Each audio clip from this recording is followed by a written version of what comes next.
Sir Vinayaka Chavithi సందర్భంగా ఒక story ఏమైనా చెప్పండి సార్.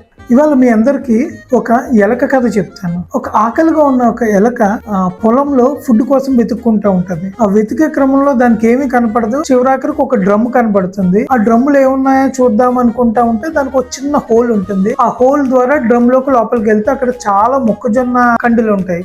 సో చాలా ఆనందంగా ఆ ఎలక మొక్కజొన్న తింటది. ఎక్కువ ఉన్నాయి కదా అని అలాగ తింటానే ఉంటది. బాగా తింటది, ఆకలికి మించి తినేస్తది. దాని తర్వాత బయటికి రావడానికి అదే హోల్ నుంచి బయటికి రావడానికి తల బయట పెట్టి రావడానికి ట్రై చేస్తది, కానీ తల ఇరుక్కుపోతుంది. మిగతా ఎక్కువ తినడం వలన అది శరీరం ఉబ్బి బయటికి రాలేకపోతుంది. అటుపక్కగా వెళ్తున్న ఒక కుందేలు చూసి కుందేలుని పిలుస్తుంది. కుందేలుని అడుగుతుంది రక్షించమని. కుందేలు అసలు ఇందులోకి ఎలా ఇరుక్కున్నావు అంటే ఇలా తినడానికి వచ్చాను, ఇరుక్కుపోయాను అంటది. కుందేలు ప్రయత్నం చేస్తది కానీ ఎలక బయటికి రాలేకపోతుంది. మీకేం అర్థమైంది దీన్ని బట్టి? ఎలక బయటికి ఎలా వచ్చి ఉంటది సార్? ఎలక డ్రమ్ ఎక్కి బయటకు వచ్చేసి ఉంటది సార్. ఎలక తల ఆ హోల్ దగ్గర ఇరుక్కుపోయింది కదా సార్. ఏముంది సార్, అరిగేదాకా వెయిట్ చేసి అరిగింది బయటకు వచ్చిన తర్వాత వచ్చి ఉంటది. చంటి ఉంటే ఏం చెప్పేవాడు?